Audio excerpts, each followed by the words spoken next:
would that be only in GRA or would that be in GRB, or I don't know if we could even designate those areas for that. Thank you. Excellent. I also have something that, one thing that we have been discussing in the past was having a clearer vision for what we would like to see happen on the north end of town where the Loving Field is and how it connects to the old brickyard, and in terms of mixed use,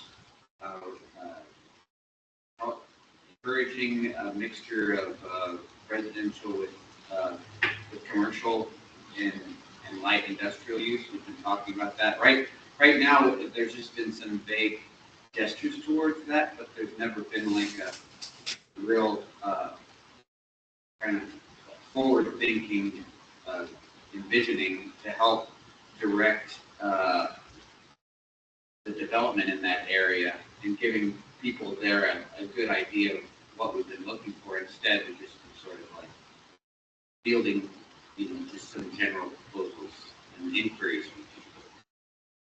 I know Great point, Torn. Yeah. What was that second part? Sorry. There was also a little bit of a question mark around that in the southern end of town too. There's down in the haunted house area. A little bit of, and also, I'm sorry, now that I think of it, there's also been a big question mark about the old the Fosteraba property in terms of zoning and trying to all that's right in the very heart of the city, and really has been a kind of a sore thumb in terms of trying to help organize the way that we're hoping that the riverfront overlay is going to look in the city. I think zoning is a part of that. Absolutely.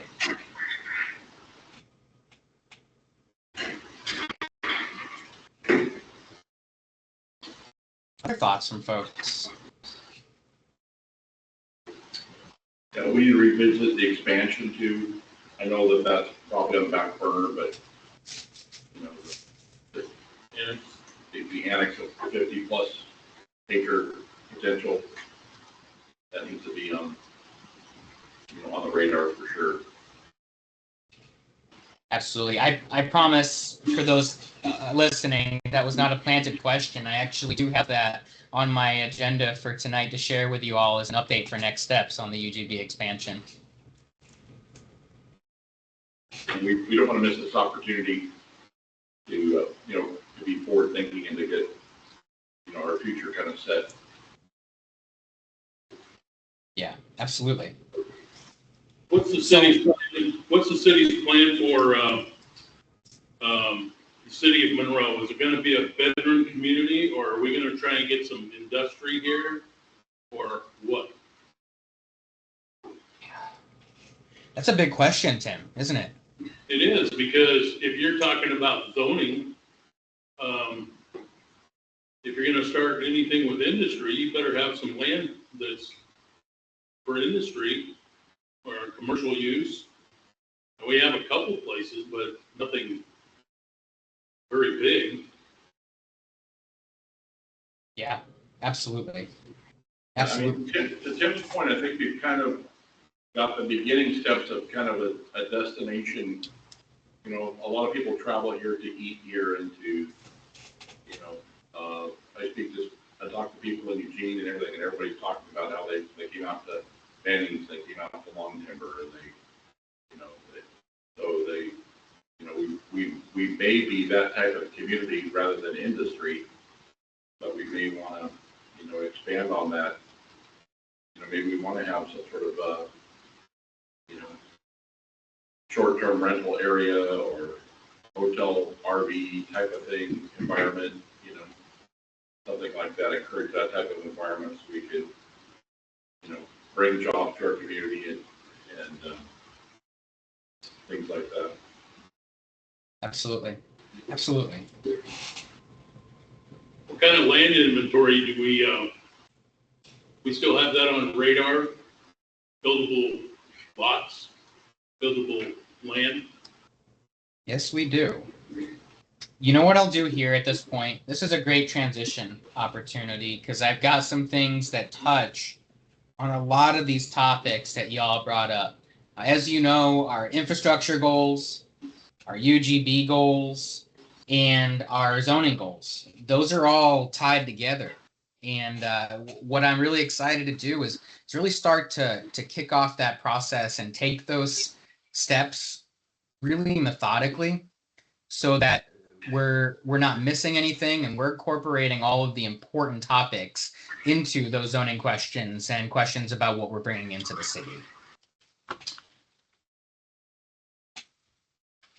So a couple of things as a brief reminder about what we're working on. So right now our biggest project that's hitting the ground running between this month and next month with an RFP going out, a request for a proposal, and then a selection for our engineer, will be the water modernization project. So as you all know, we received $1.5 million. That is to do the pre-filtration and automation upgrades, reduce those TTHMs that y'all keep hearing about, update our computer system, and what that's going to do is give us the growth that we need to really set us up for expanding our water system in an intelligent way. So one of the things the Planning Commission will be looking at when we start looking at our map of the city is where do we want those lines to go?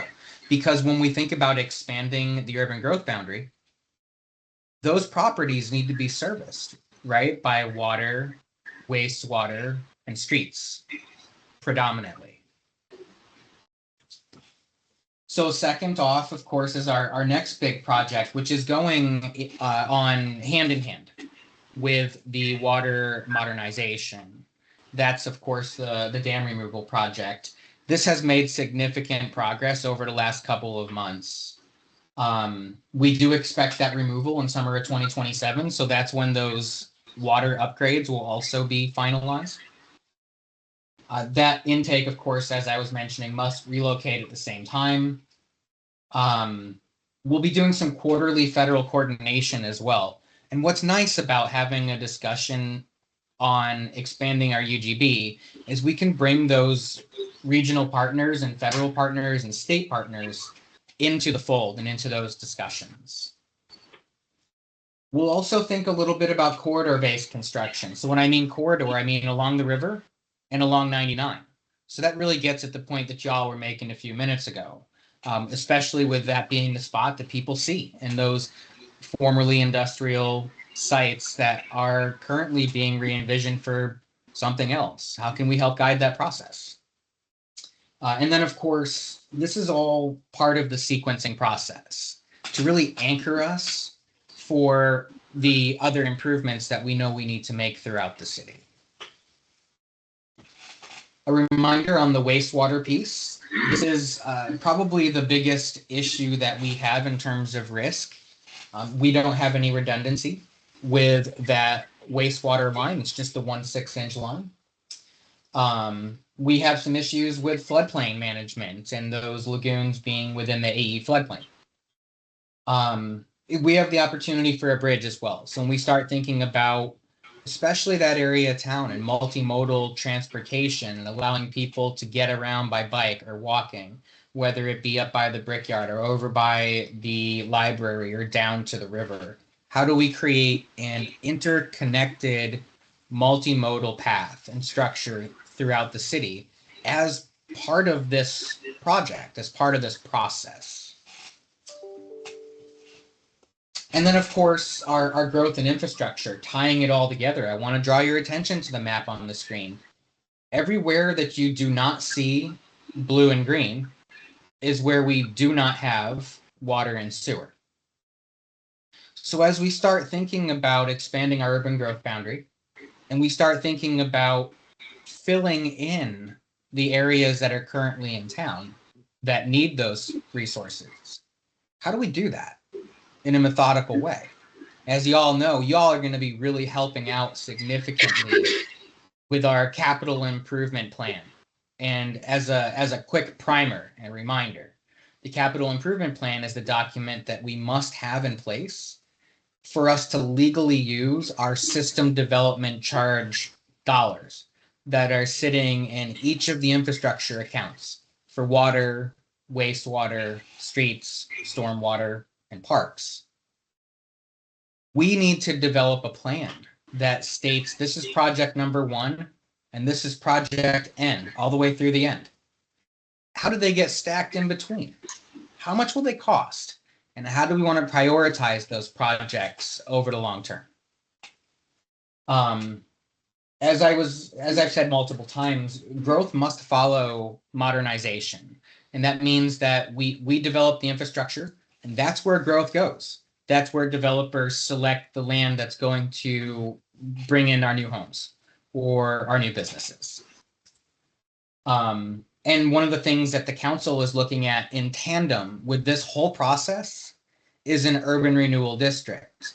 Now, we can talk about that in a future meeting, and I want to encourage you all to attend some of the future council meetings as well as planning commissioners, so that you can listen in a little bit on what that means exactly and how we're going to fund some of these projects outside of the system development charge fees that we have. There are other ways to finance them, and there are other ways to sequence those projects.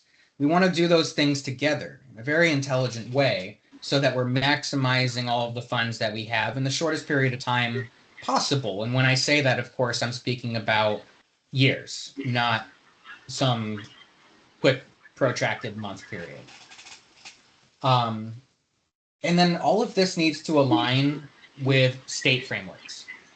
And that's where our regional coordination comes in. I'll talk a little bit more about that as we get a little bit further into this presentation and discussion. But I want to stop there for a moment. Has any of this triggered some thoughts or questions or ideas that y'all want to share?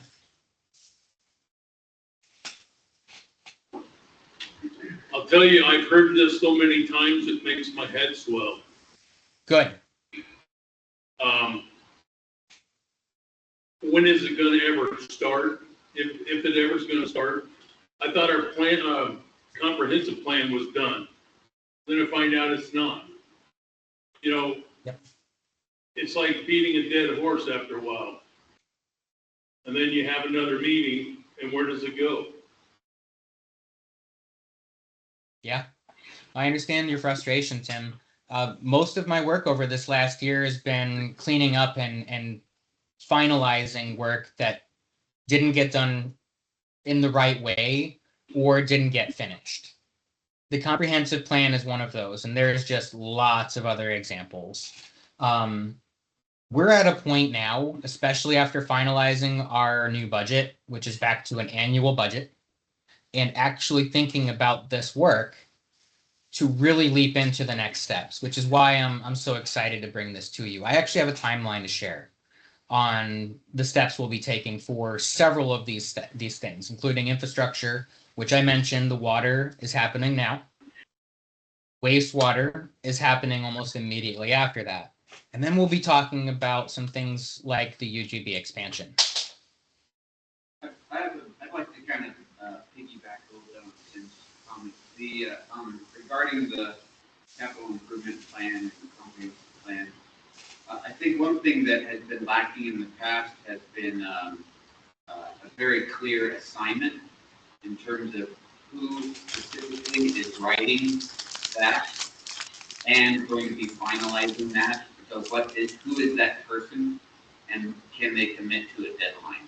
So that's the thing one of the things that has never really been happening. It feels a little bit like we're all sort of like kind of dribbling the ball forward a little bit, but not somebody grabbing it and assembling a team around them so they can actually complete it. And I wonder if that resonates at all.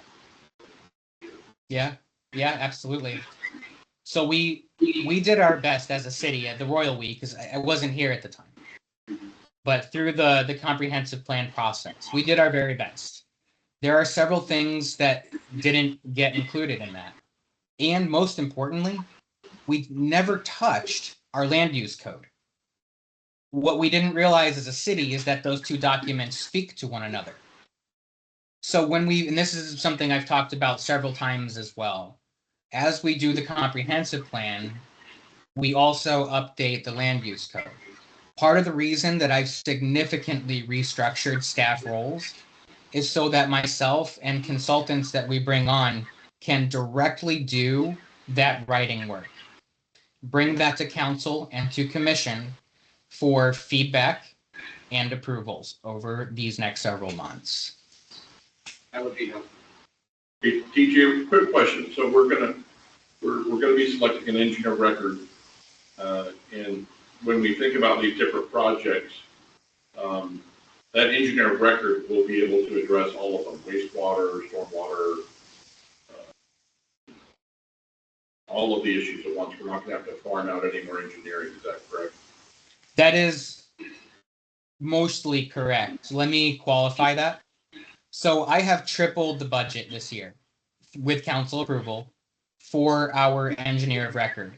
Now that's the person, for those of you who aren't aware maybe of what that means, that's the person who works for the city throughout the entire year, year after year, serving to approve wastewater lines and development plans and water lines. And they will also be involved in selecting other engineers. Those other engineers, Tim, are the ones who, and Fred and folks, those engineers are the ones who are going to actually do the water work and the wastewater work. They may not be the same person, because each one is a different request for proposal. So we have a request for proposal going out right now for one of those other engineers. They'll be doing the water improvement system. That person is going to be overseen by our engineer of record. So think about it as our EOR being at that 50,000 foot view, and the engineer that we select, the qualified professional, they'll be the one in the weeds putting together all of the details for the slice that they've been hired to complete. So in this case, water. Does that make sense? Any questions on that? So basically, they're going to oversee the engineers in each different capacity. That is correct.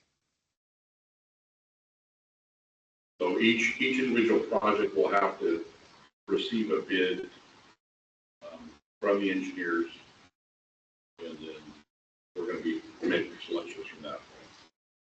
Council will make that selection, absolutely. But the planning commission will be involved in helping us understand what those projects are going to look like. And then council will take it forward into that RFP process. I have another question. So as I'm looking at this slide with growth and infrastructure, one thing that we've discussed in the past is county roads that tie into the city. And I'm curious about, I know how, our city process works, and I'm sure there's a real art to integrating our envisioning with the larger envisioning of the county, and trying to get them to organize their future plans along with ours. So I'm wondering who is managing that, and how is that, how does that get accomplished? Yeah, I appreciate the question. So what's one of the things that we've been working on very diligently behind the scenes, and when I say we, I really mean me. I have been working directly with the county commissioners.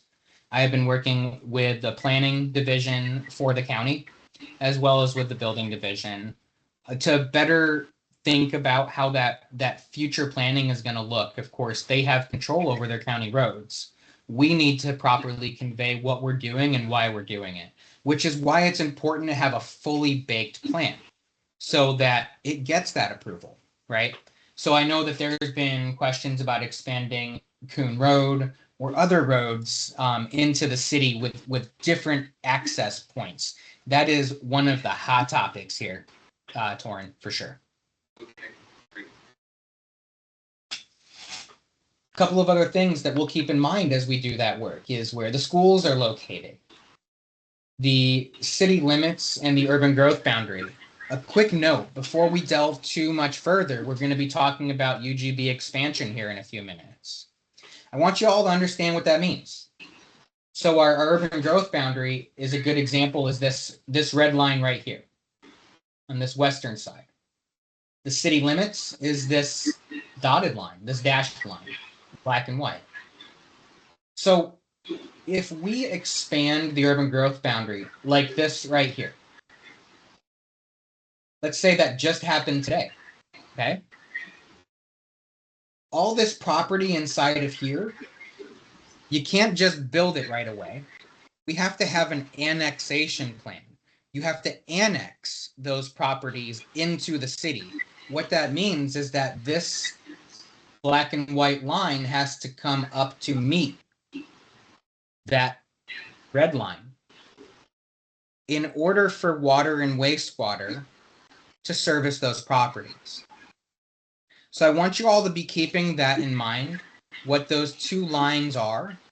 And when we talk about expanding the urban growth boundary, there's a couple of spaces on this map that have been identified. One of them is this southwest corner. If this expands out and you see a red here, annexation would need to follow. And the same thing in this upper corner to the northeast. There's been questions about potentially some of that land in the urban growth boundary in the future. We need to not just think about expanding it, but how do we service those properties with infrastructure, including water, wastewater, and streets. So that's a lot of the work that I have been really diving into over this past year, very carefully and methodically, which is why we've brought the state on board. We've brought the county on board. We've brought our regional solutions team into the fold. And we're continuing to have discussions on a quarterly basis now, getting us closer and closer to answering these questions and then actually identifying real projects. What's the date on? Go ahead. What's the date on your map? This map is, I don't know exactly the last time it was published. This is the map that exists before the last comprehensive plan update, because of course the comprehensive plan didn't get finalized in 2024. Where's Red Hills on this map? Where's what? Red Hills. The surface street for Red Hills. Red Hills is going to be right around here. What? No, I think you're, I think you're thinking of Further south. Surge. yeah, it's down in the corner of the. Sorry. Sorry. I'm thinking of PNDI. I'm thinking of Surge. My apologies. You're absolutely right. Red Hills is over in this area, isn't it?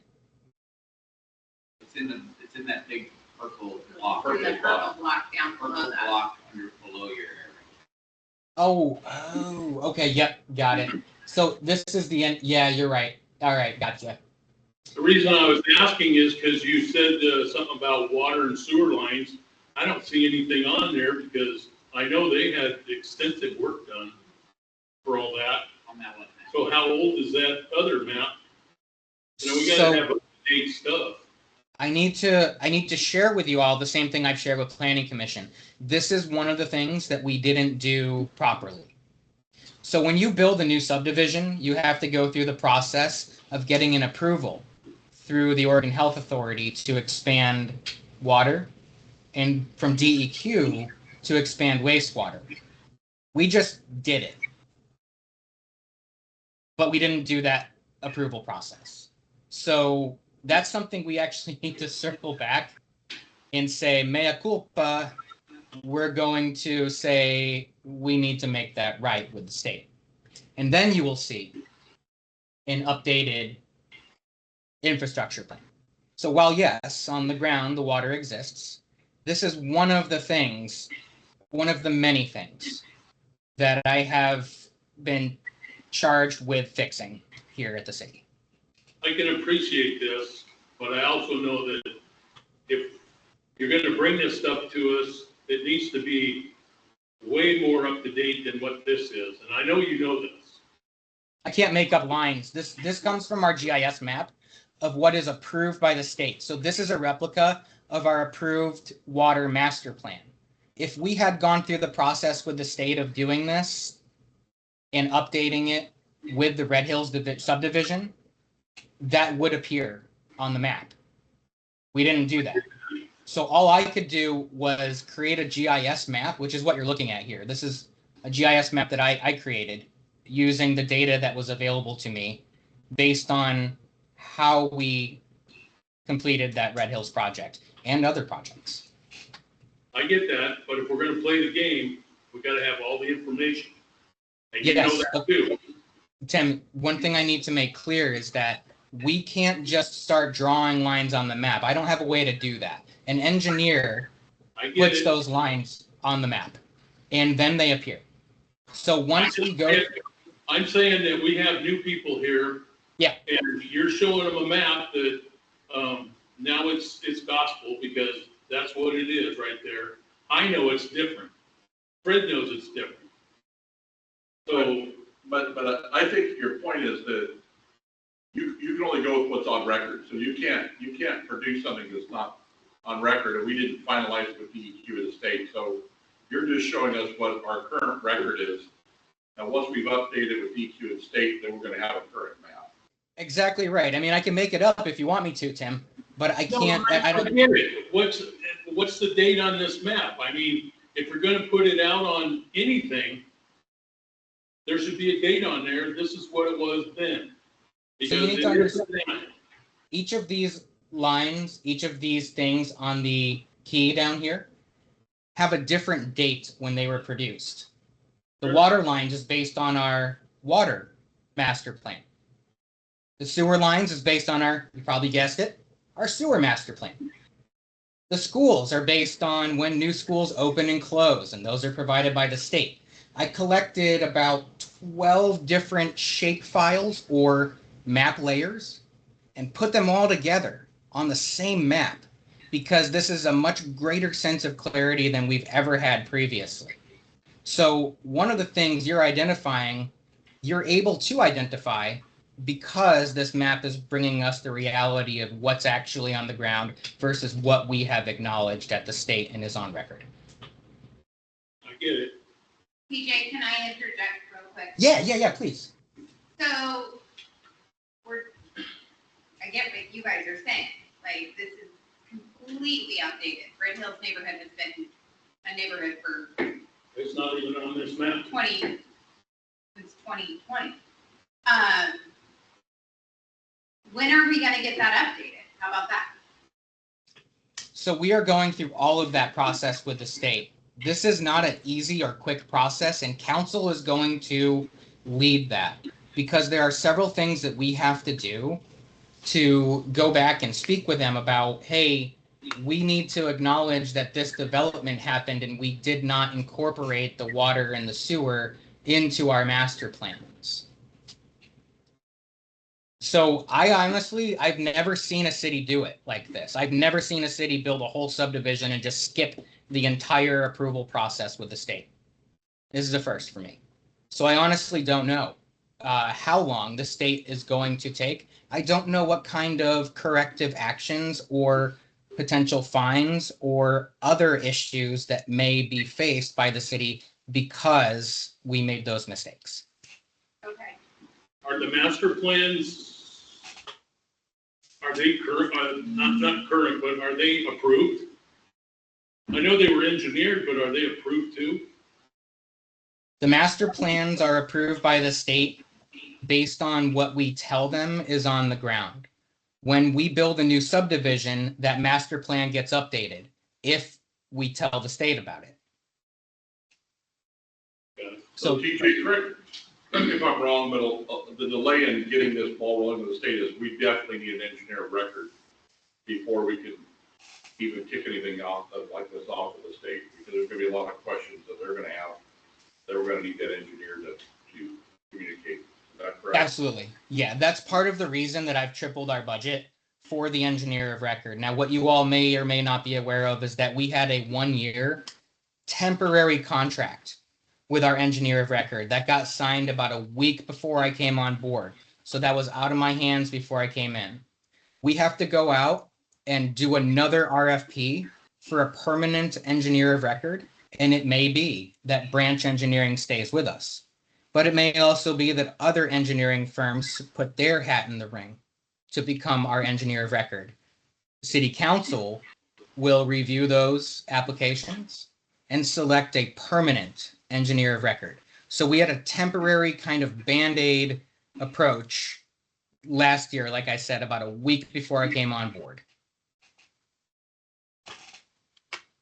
So secondary question to this then is, if this isn't accurate, how are we going to be looking at water modernization and wastewater?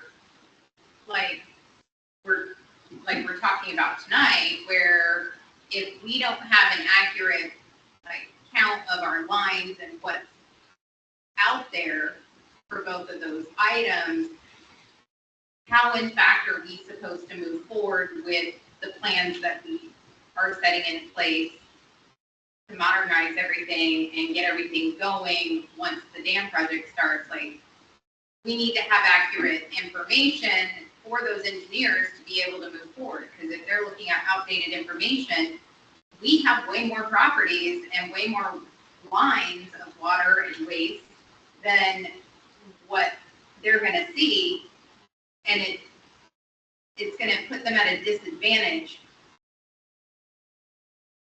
So what we're trying to do. Our water modernization and the dam removal project don't rely at all on the master plan.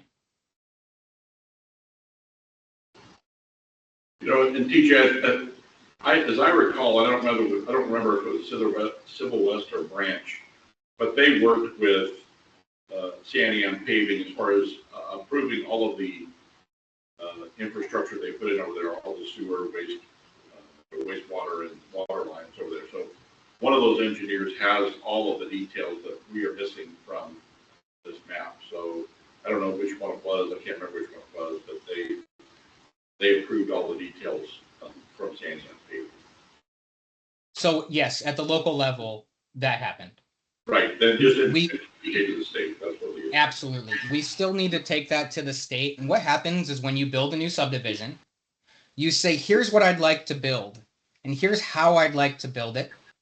And the state looks at every single line in the ground and they say, ooh, you shouldn't do this because that could create a problem, maybe with something in your water system. Or do this instead. That's why you get a plan approved before you put the infrastructure in the ground. They have to go back and do that process after the fact. It's a much more complicated process, especially if they find those issues that they would have liked to have commented on before the development went into place. But I want to note, we are talking about things that are under the Planning Commission's purview. This stuff here that you guys are asking about, I really want to encourage you just to really attend more of the city council meetings, because we have talked significantly about these topics. City council is very well aware of the steps that are coming up, and they are the ones in charge of those questions.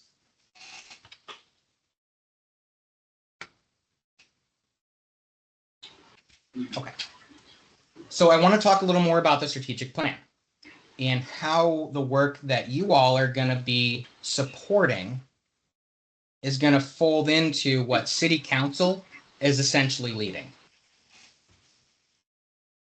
So a little bit more, we have developed, of course, our strategic plan. I pared this down significantly for you all tonight because I want to just touch on planning stuff. The next thing that we have, which is really coming out in these next several weeks, is our media plan. How do we get this information out to the public? And how do we get feedback from the public so you all aren't operating in a vacuum, right? You're getting comments, questions, and suggestions from the public themselves. As part of all of this, there is an impact study that is going to be coming out sometime around August and September. That impact study is really getting at the biggest questions that y'all are trying to wrap your arms around right now, which is why I brought in Regional Solutions and our state partners very early.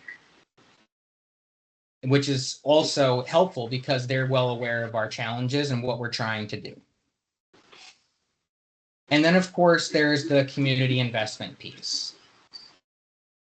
So I want to talk a little bit about some of our grants and how we're getting some money to do some of this work.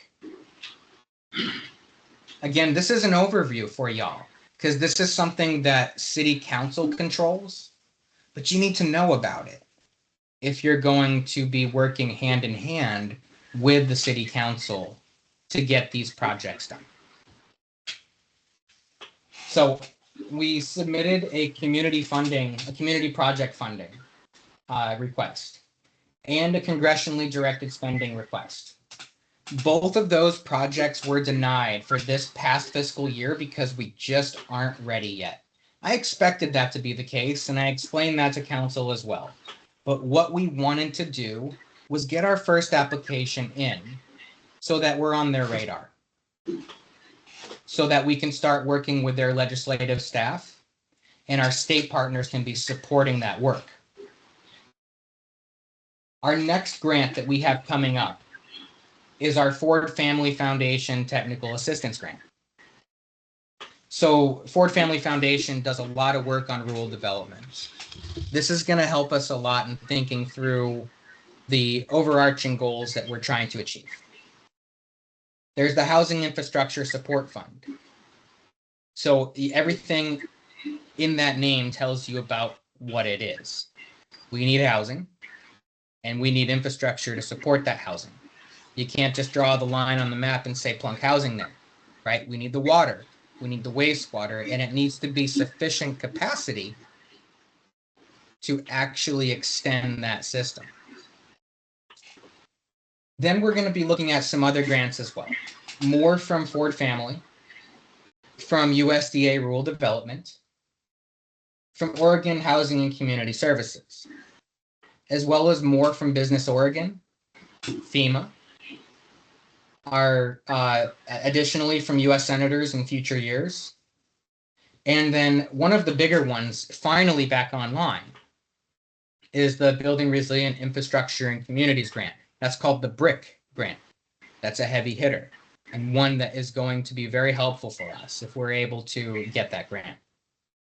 Also, there's assistance to firefighters when we start thinking about water infrastructure that supports firework and fire hydrants.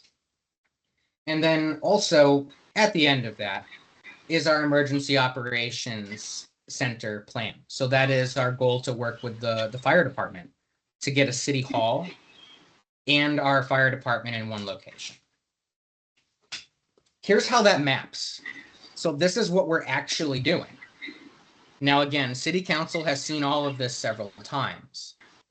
We are following this as a timeline, and I want you all to be able to see it because I want you to understand that behind the scenes and over this past year, a significant amount of work has happened to get us to the point now where we can begin to do this new significant work. So these aren't all of our grants. This is not an exhaustive list, but these are the majority of them. And what the council and public and planning commission will see on a quarterly basis is reports from myself, which are contributed to by our engineers, our consultants, and our technical assistants, as well as our state and federal and regional partners.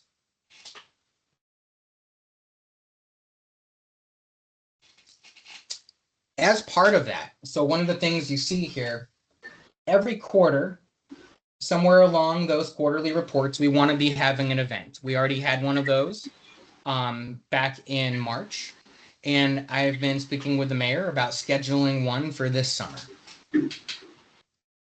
Those are intended as public meetings, workshops, and open houses with the goal to gather input from community members, our local businesses, and the stakeholders. So those are property owners and business owners and people who want to develop. The goal there is to develop and implement those strategies that will help us engage a diverse range of stakeholders in this planning process. So we don't want to just go through the process we did before, which is do it all kind of internally, right? We want to do this in a way where we bring in lots of different people who comment and support us in this work. We want to get that public feedback to actually ensure that the decisions are community driven. You don't think that quarterly is too often? I'm sorry? You don't think a quarterly is too often? So the quarterly event is really intended to talk about a different topic each time. In my experience, quarterly is just perfect. Anything less than that, and people tend to lose interest, especially when funding campaigns are behind that, fundraising. And anything more than quarterly is just way too quickly. But quarterly has been where I've been most successful, where the sweet spot is for the infrastructure projects and the funding campaigns that I've led over these years. It's really ideal. Each time is, like I said, something a little different. Last time, we hit on water pretty hard. Our next one, we want to be talking about wastewater while some of our water and dam removal stuff is happening in the background. And council and planning commission will be part of supporting what those outreach events look like. It's a good question. So our main focus, again, in these quarterly events, it's strategic. It's not just to get feedback so that we can say we got it. It's to get that feedback so that we can get data. So at our last town hall, you all saw that there were sticky notes and pages around the room where people could make comments. All of that went into a spreadsheet. There's data for that. Not only what people commented on numerically, but verbally as well. That goes into our grants, into our grant proposals. One of the reasons we got denied for a congressionally directed spending grant is because we hadn't done a lot of that work. Those quarterly events help feed into the narrative and the data collection pieces that are really critical to those competitive grants.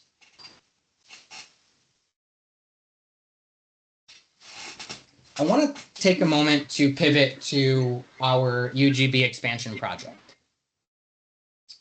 So as you all know, this is something that was proposed by DLCD and supported by the council back in, I think, 2024, not too long after the legislation became known as a possibility. So under Senate Bill 1537, it gave all cities within the state of Oregon the right to pursue a one-time UGB expansion. And a city can do that at any time before 2035. So that's called a sunset date. The sunset date for implementing that one-time UGB expansion is going to be 2035. Of course, we're doing that significantly before then, and only a few have come before us. I also want to note, this is a custom project for each city. It is not a copy-paste because it is so reliant on local community-driven goals, infrastructure, and funding.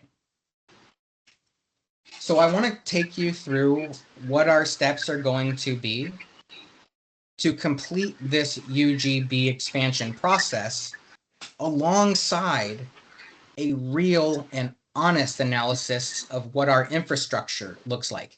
Because what we don't want to do is just go through the process of a UGB expansion and simply expand the boundary without that underlying reality feeding into it. So in our first step, that's the project initiation. It's about 2 to 3 months of time. So that will be where council needs to authorize it to proceed. We will execute an agreement with DLCD, which then also includes an application process and prospective landowners who want to come into the urban growth boundary can make that proposal to city council. We'll develop a project management structure as part of that 2 to 3 month window where we're initiating. That also must include a public participation plan. So just landing on that and underscoring it, because we just talked a little bit about that and why we're doing it. And then we actually need to coordinate with both Benton County and state agencies as part of that implementation process. Hey, here's what we're doing. Do you have feedback? Do you have concerns? What should we be keeping in mind? Again, this is why I brought in our regional solutions team and our state partners that are associated with that team very early on. The deliverables for the UGB expansion initiation phase are: 1, a project charter, what we're going to accomplish and how we're going to do it, the public improvement plan itself, and an official schedule sanctioned by the council and supported by our state partners. Question. Yeah. So you're saying you have these partner meetings and you call them in early. So when are these meetings? Are they during the day?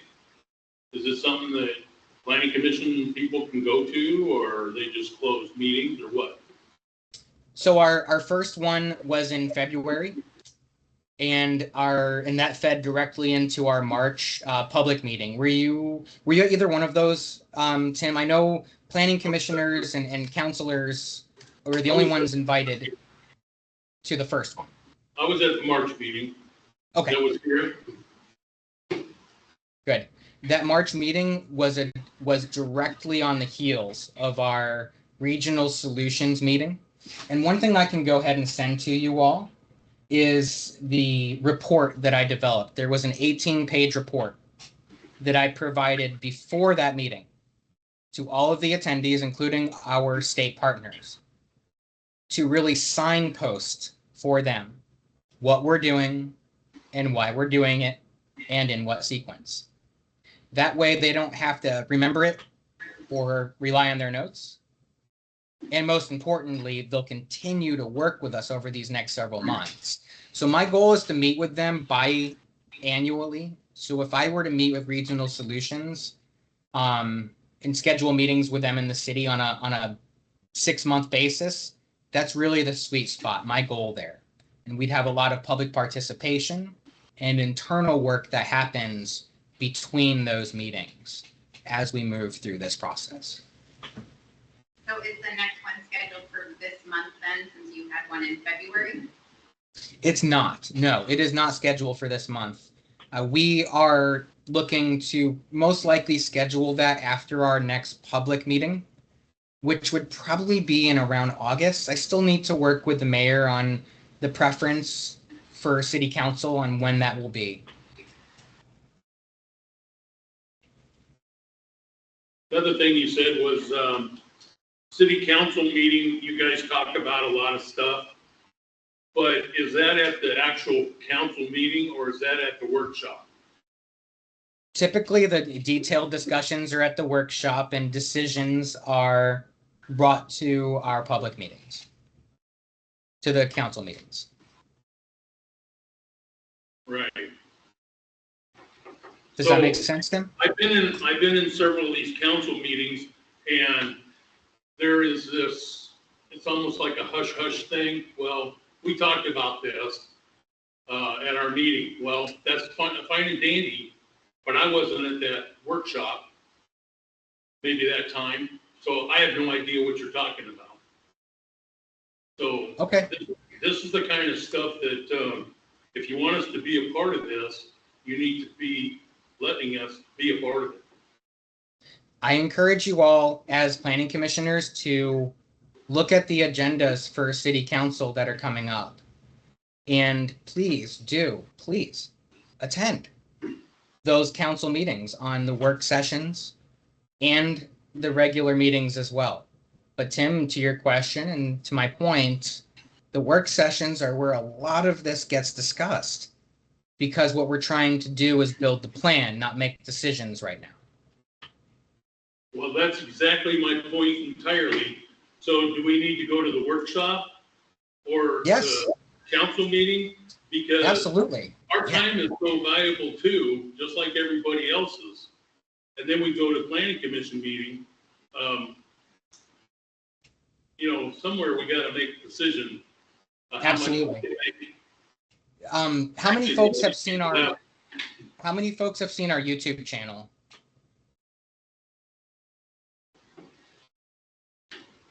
Apparently none.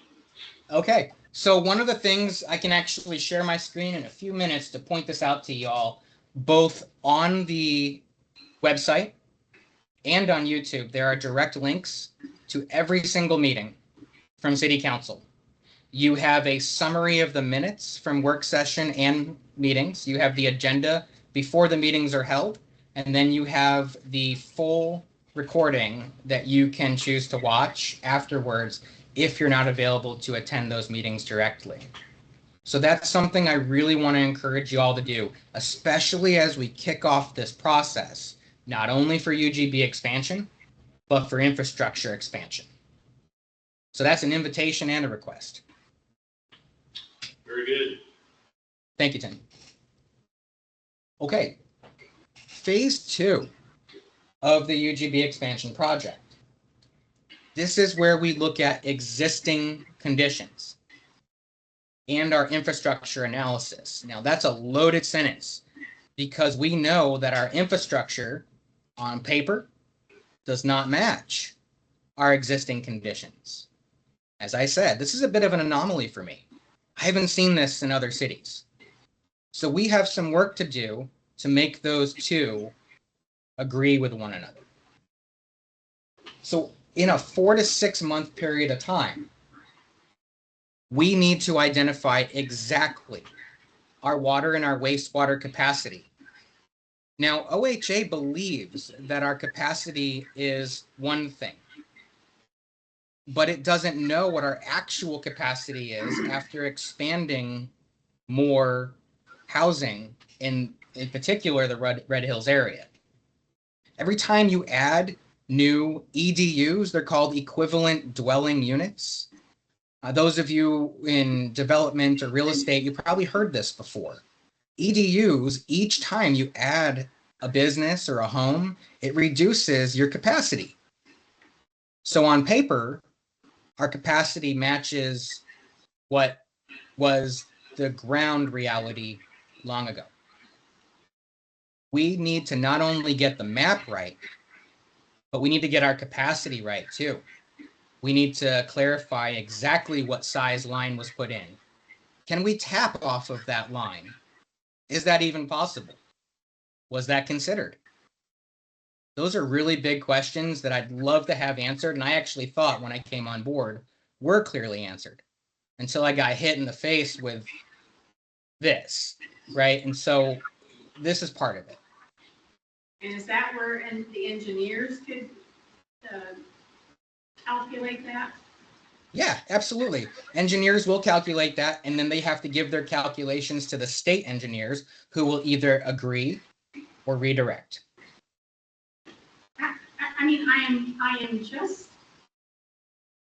it is unbelievable to me that we were able to get Red Hills through without going through the proper channels. How was any of this approved without having accurate data? It boggles the mind. I share your frustration and your feelings. But as you want, I'm trying to help you understand, it's like a big giant knot that I have to try to untangle with the support of several technical experts. And when I came on board, I didn't realize the extent of it until I really started getting kind of knee deep into everything, right? Which is why some of our timelines have changed and some of the work with the state has had to update. So in addition to water and wastewater, we also need transportation. That includes streets and sidewalks. I talked earlier about urban renewal. I want to touch on that for a moment. Urban renewal is intended to fix and make new the streets and sidewalks that are already there, but not looking so good. Right? That's separate from expanding our streets and sidewalks to places where they don't yet exist. We're doing both of those things. So when we think about UGB expansion, we're talking about the second one, the latter one, expanding those streets and sidewalks to places where they aren't yet. But we'll be doing that at the same time as we're improving what we have using other mechanisms. Then, of course, a really big piece, especially in Oregon, where we get in the valley about 6 feet of water per year. We have stormwater. That is its own infrastructure discussion. As many of you may know, our stormwater system is the hand-me-down wastewater system. Yep. So when we built a new wastewater system, we turned our old one into our stormwater system. That was an advantage in some ways because we were able to utilize a infrastructure that still had useful life, but also it was not a brand new stormwater system on day one. It was a legacy system with several patchwork pieces that Mark is constantly trying to kind of play whack-a-mole with. So stormwater infrastructure is also a big piece of this, especially when you're thinking about things like a subdivision. So all this needs to be coordinated and will be coordinated within that 4 to 6 month period with our water modernization, our intake relocation, our wastewater master planning, and as an overarching goal, this strategic plan. Phase 3. This is where we kind of get to the place where most cities get to start at, because they already have a lot of that already known. We need to look at the land needs analysis. This is kind of the fun stuff. This is population forecasts, employment forecasts, our actual need for housing. How many housing units do we need over the next 20 years? Our buildable lands inventory. One of y'all, I think it was Tim, asked about this. So one of the things that we've never done, because cities under 10,000 in population are not required to complete a buildable lands inventory.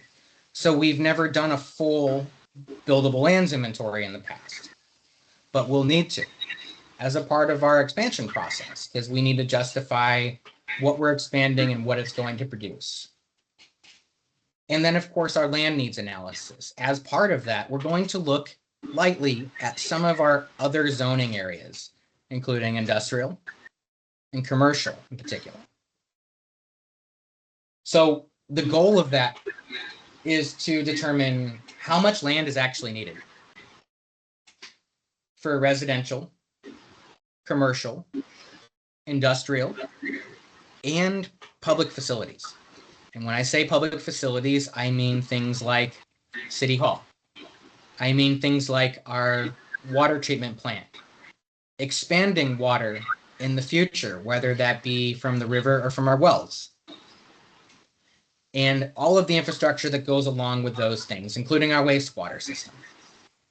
We'll be looking at what we need and what kind of land we need in the next 20 years to accommodate the growth that we're going to say is going to happen as a result of that expansion. I have a quick interjection. So the earlier when we were talking, there were some questions about the bedroom community question, and the envisioning for what this city might look like. One thing I've wondered is that is it useful or feasible to identify model cities that have already done what we want Monroe to do? It seems like there would be so many success stories or use cases out there that we could, do a bit of a survey and say, here are corollaries, not even just in Oregon, but I mean, maybe in other states, that say we have, this is a similar type of community and this is what they did to grow in a responsible way. That Absolutely. Yeah, I'm just curious if that is something that's worthwhile or possible. Yeah, Torin, that's actually something that is encouraged in many cities, a requirement of the process. I know from my perspective, you need that. You need to look at what other cities have done successfully and also where they've made potential mistakes that you want to be aware of. So you want to be looking at the good and the not so good. And we want to be looking at cities that are approximately the same size and have similar economic development goals and current economic makeup. Absolutely. One of those early steps in our research is going to be doing exactly that. And that's one of the areas, Torin, where I see Planning Commission being most directly involved in helping to look at the cities that we want to identify and then reviewing the information that is pulled from those cities as we go through that process. Great, thank you. Yeah, absolutely. Great question. So the expansion process also includes what's called an alternatives analysis. So we want to look at several expansion alternatives. That includes utility costs, road costs, service efficiency, environmental impacts, and future annexation feasibility. I talked about that earlier, right? When we looked at the zoning map. It's one thing to expand the urban growth boundary. Can we annex it? An annexation is a legal process that involves demonstrating that it can be serviced with infrastructure.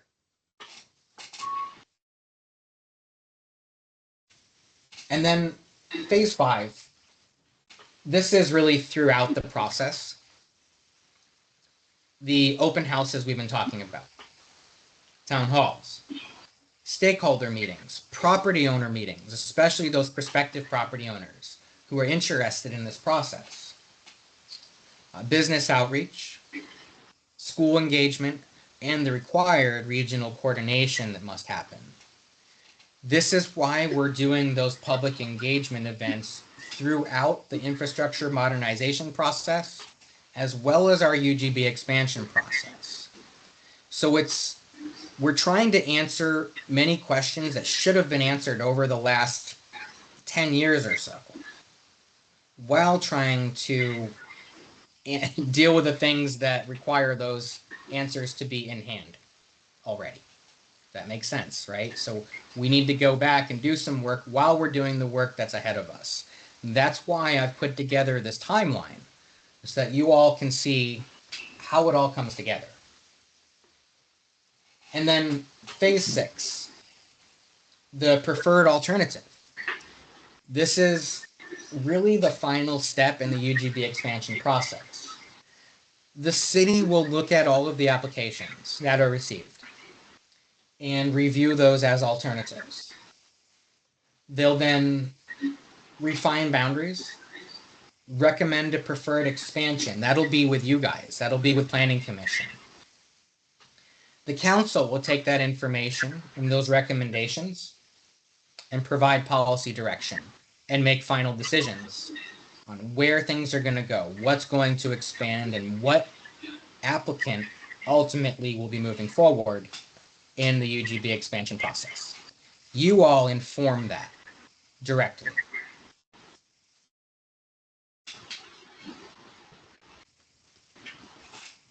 So after we complete that, there are some pieces that need to get updated as well. Part of the reason that I did not rush to finalize our comprehensive plan when I came on board and realized that it never got done is the knowledge and recognition right away. I knew that we'll have to do another comprehensive plan amendment, significant one. as a result of this process as well. So my goal is to do that all together in one fell swoop. That would include the UGB amendment, the urbanization element. And what I mean by that is there are statewide planning goals. There are 19 of them, in fact, and one of those is urbanization. We need to demonstrate and develop findings that are approved by the state that our infrastructure and our transportation in particular are going to comply with our UGB expansion process. And again, a lot of cities already have this stuff in place, especially the ones that have gone through the UGB expansion already. When does the comp plan expire? Is it a 10-year plan? The comp plan never expires, actually. It remains on the record forever until it gets updated. But I thought there was a requirement to update it every X number of years. We're not one of those cities. So only cities that are 10,000 in population or above are required to go through what's called periodic review. Some cities are on a 6-year schedule, and some cities are on an 8-year schedule. But that's only for the cities that are over 10,000 in population. And we did ours in 2018?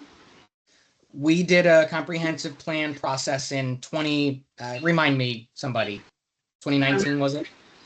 I'm asking is 2018. I think you're right. Problem was there was so much outdated stuff in the comp plan, and we're starting to generate a few businesses that wanted to build here, and there was really nothing for them updated to look at to make sure they wanted to come and be a partnership with Monroe. That makes sense. Thanks for that context, actually. That's helpful to understand like the why and the how we were doing things.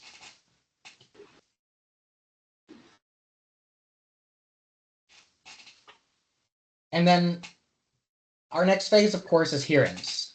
There's a couple of steps there.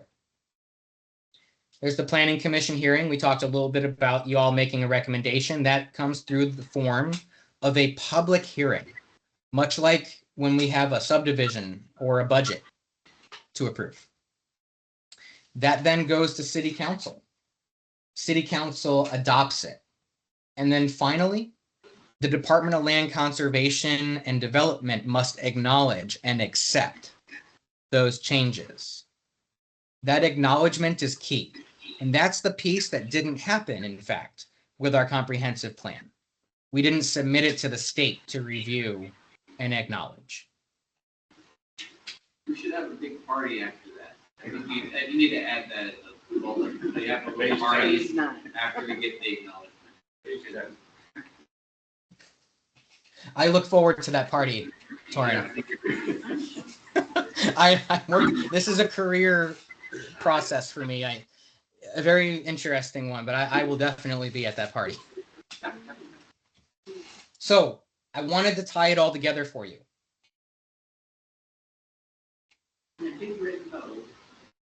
We had a strategic plan and a media plan. Those are things we're working on right now.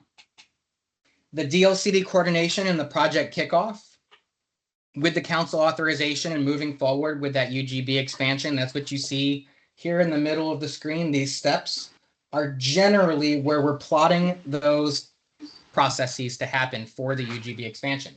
So kickoff around summer, fall. Existing conditions. We talked about that, right? Infrastructure and existing conditions, making sure those agree with one another. That includes an infrastructure inventory and buildable lands inventory. That's going to begin to kick off around that December 26 timeline. And then come into the winter of 26, 27 is the analysis. That includes the housing needs, the land needs, and the infrastructure capacity. So we need an inventory of the infrastructure and then a capacity of that infrastructure, which needs to be approved by both OHA for water and DEQ for wastewater. We'll then start going into the alternatives. So this is where we start to select the areas that have been submitted by property owners as applicants to come into the UGB. We'll begin to develop and evaluate those alternatives around fall of 27. And if all goes well, this process should finalize around December of 27 with a preferred UGB alternative in place.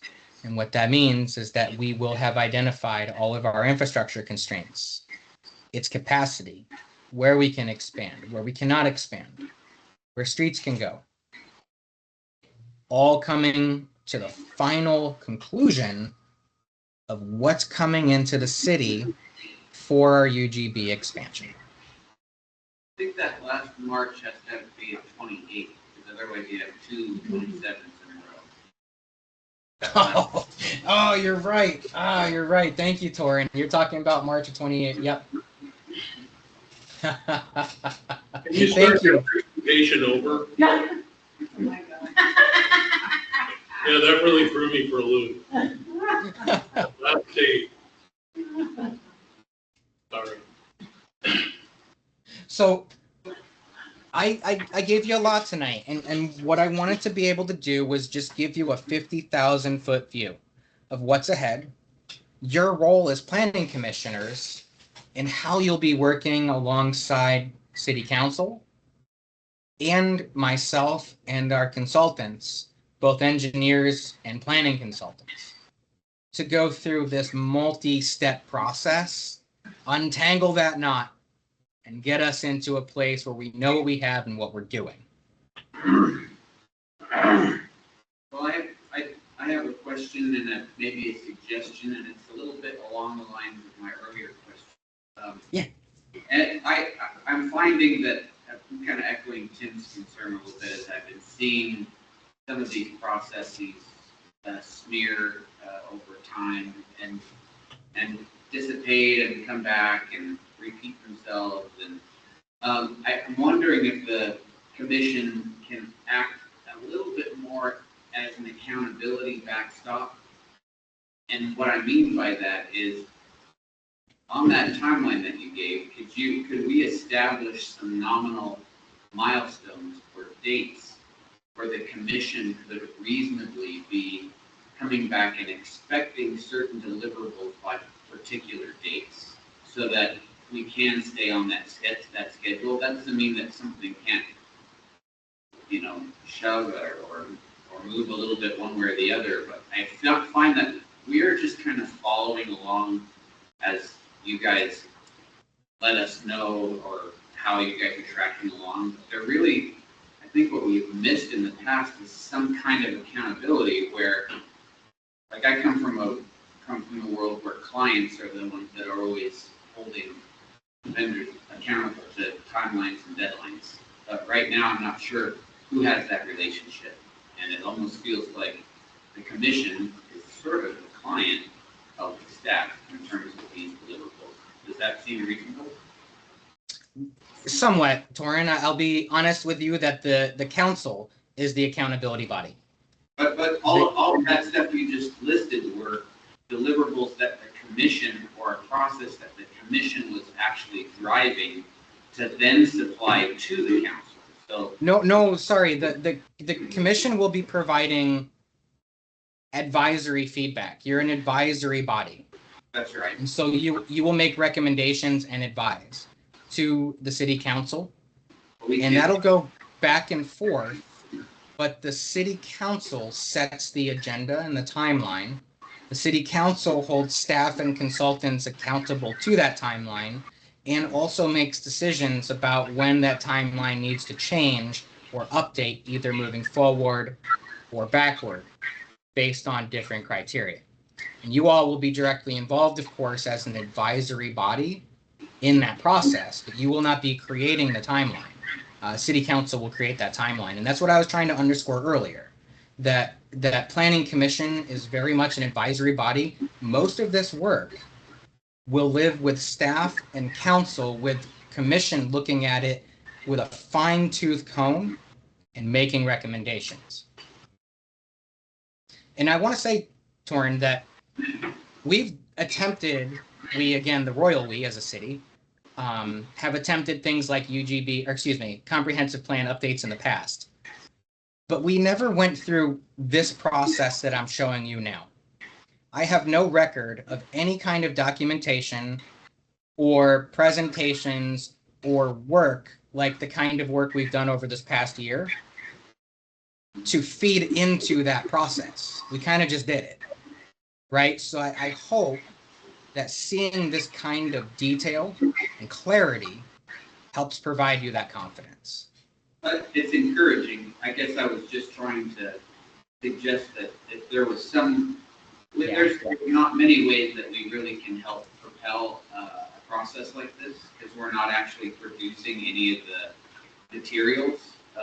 But one thing that we could do at the very least is help to remind everyone of what the timeline, of what the actual milestones that we're committed to at the beginning of the process. And that's one thing that we've never actually done in the past. Yeah. And I don't see anybody in this process that's actually doing that, or I have never seen. If it is council that actually does that, I don't see council keeping their own timelines and then coming back to staff and saying, you promised us by September 28th, and I don't see anything. So I'm just kind of curious how that kind of thing could happen. Yeah, that will be the job of council, and my job is to ensure that they not only clearly understand that, but have everything they need to make those directives, rather than just relying on it happening, which is what I think happened before. I think we kind of relied on an honor system. It's more important that we have an actual timeline and the accountability piece in place. I 100% agree with you on that, Torrin. One other thing I'd like to note, and this is a plug just for actually an important piece of this process. Our 1135 Technical Advisory Committee has now kicked off. It will be meeting for the first time, most likely at the end of July. We're currently trying to get all of the people who are appointed to that committee to find a reoccurring monthly meeting time. We have one city councilor on that committee, that's Councilor Williams. We have a couple of engineers, including civil engineers on that committee. We have folks from the federal government, and we have people who are experts in things like planting and native landscapes after we complete the project. So a lot of different folks. I would love to see at least one planning commissioner on that committee, and this is very different. This isn't your same old 1135 committee we had before.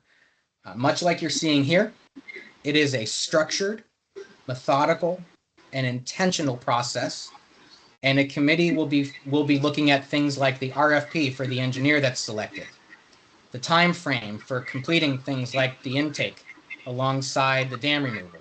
So really, brass tacks kind of discussions. If there's one of you that would be interested in that process or being involved, I would love to have you throw your hat in the ring. I'd like to see the council maybe, I know several of your council members are fairly new at this, and they're still learning the ropes of this whole system. Maybe not keep starting new projects, finish what we got going.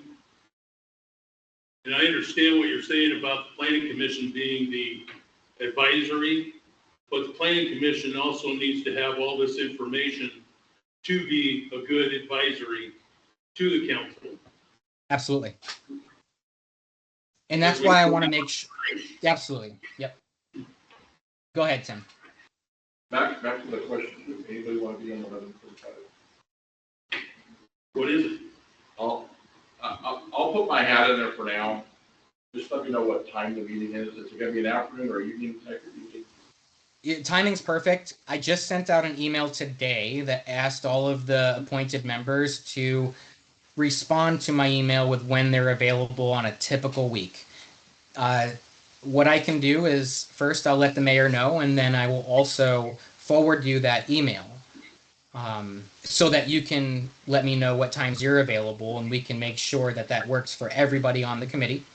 And what I'll do is be sure that the council appoints you as that member at their meeting at the end of this month, so that you're officially on that committee.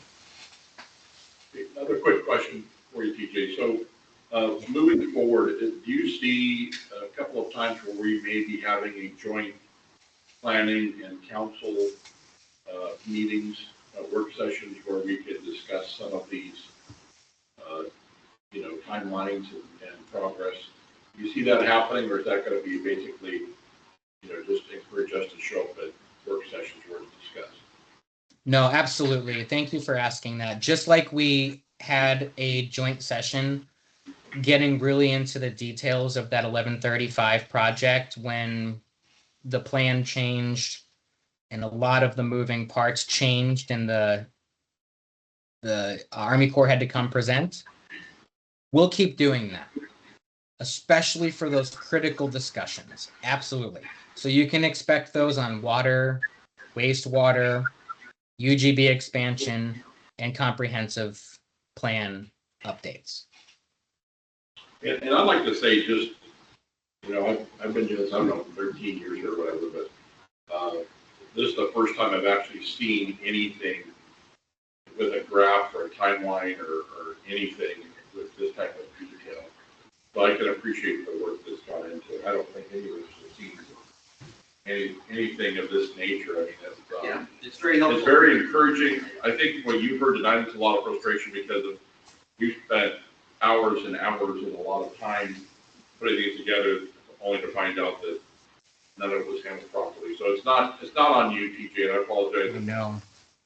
for the group if we're putting, lashing out at you, but But you're locked it's from in, you're locked in until you're the an end easy of target, this. so. But, Yeah. we appreciate that you've corrected the ship and that it appears, and we're very encouraged that it is headed in the right direction. I don't know if I agree with you. I think so. I think we all let go of that. except for Tim, Thank you. but Tim's Tim. Guys, I appreciate that because I want to share with you. Back in Florida. Oh, so that is something I was chatting with the mayor about, and hopefully I will have things wrapped up here sooner than I had originally planned, but I don't want to make any commitments on that yet. It does look good. I wanted to tell you though, on that note, just you mentioned a moment ago, I'm always in trouble because of the prior actions, of folks who came before me. So whether it's with OHA or DEQ or different agencies, I have felt that from a lot of different angles. So I completely understand the frustration you're feeling because you all have to represent the city as planning commissioners and city councilors. So I don't take it personally at all. And I feel that same frustration you feel. I want us to look good. I want us to be as good as I know Monroe is. So thank you for the vote of confidence. I do appreciate that. Yeah, a lot of us are tax-paying citizens in the city, and so to see it run so poorly really is disheartening. But you corrected that, and we're gonna trust but verify. We're gonna do trust but verify. Yes, that is an important thing because I expect that coming out of the private sector in particular. I couldn't complete any of my work without somebody verifying and completely ensuring that work is being done properly. I expect nothing less, and I'll be sure that council and you all do hold me to account to that because this is important to me as well. We appreciate it. We do. Absolutely. Thank you. So I wanted to give you this overview so that you all know what council's talking about, what we need to go back and get nailed down before we can move forward, and the timeline under which we're going to do all of that.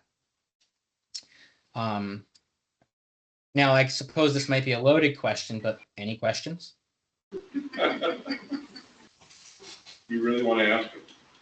No, I got it's important. It's important. I have a ton of notes here, but I think you've covered a bunch of them, so I'm pleased. You know, one thing too, just tonight, there's been frustration over and over again is that not getting an agenda in advance before the meetings. And I know there's a lot going on and everything, but if we can make an effort to making sure there's an agenda, you know, a couple days at least before our meeting, we really appreciate it. Yeah. My goal moving forward, now that I have been able to restructure staff and get us to a place we need to be, is you will get your agenda 1 week ahead of time for all meetings moving forward. And that is the standard I would like to hold for all of our public meetings. I can commit to that for council and planning commission for right now. And I will do my very best to get our other committees up to that same standard. But thanks for bringing that up, Fred, because I know that, you know, oftentimes those are posted typically Thursday, Friday. So you'll not only see them posted, but you'll also get an email from staff letting you know that that meeting has been posted and the agenda is available and the packet is here for you to pick up. Thank you, sir.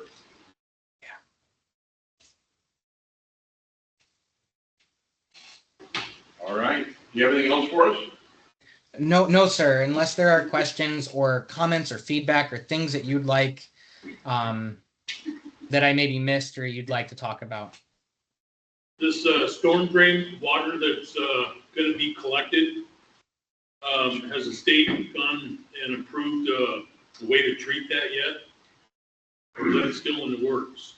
From which area or where in particular?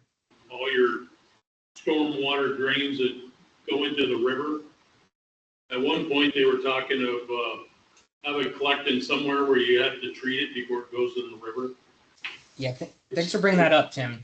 So I'm managing a grant right now that existed before I came on board, a green stormwater infrastructure. That's what you're talking about there. It's going to grab, treat, and retain that water before it goes into the river. There's some work going on right now downstream of our watershed. We're going to be doing more of that as well. But you're right. We also need to be sure that we work with the state to have all of our stormwater infrastructure approved. That's part of this infrastructure planning. And I'll be honest with you, I'm prioritizing water and wastewater as our critical component, but that is not off my radar at all. You're absolutely right, Tim. You know, and just for benefit of those of you that may not have been to these meetings or heard, so the solution is as early as 30 years ago was solution by dilution for wastewater. So they connected the stormwater and the wastewater system so that when in rainy seasons, it would basically dilute all of the wastewater and go right into the river. So, but as things got stricter, we didn't evolve. But we have a lot of gutters connected to our roof gutters connected to our wastewater. And so that's what we talked about with Mark playing whack-a-mole is he's finding more and more of, wait a minute. And there's hydraulic intrusion from the clay Yeah. pushing into the pipes. Every seam in the pipe is got Pushing. groundwater leaking into it. It's a lot of stuff. We've got to watch that with the first one. So anyway, that was just an update because some people weren't part of those discussions where how do we get in this situation? Well, 30 years ago, it was just fine. Yeah, you know, the federal government sends those directives to the state and the state forces the cities to make the changes. And you're absolutely right. We got to come up to the times on that too. I got a quick side question. This is, I don't need to follow the whole truth of this, but asking for a friend, building a deck inside of the city, is that required a permit and inspection and all of that? That's that man right next to it. What do you- It just requires a very quick approval from the city on land use. It's really just a letter I can send to them that says what they're doing is approved. And the county may have building permit requirements. So it's important to check with the county as well. if it's higher than 30 inches, it requires a permit.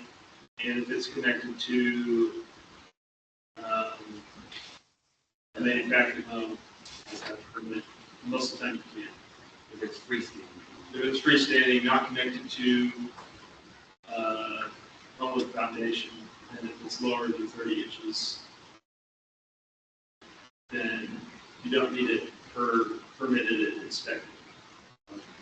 But That's And county. the 30 inches is because it requires a handrail.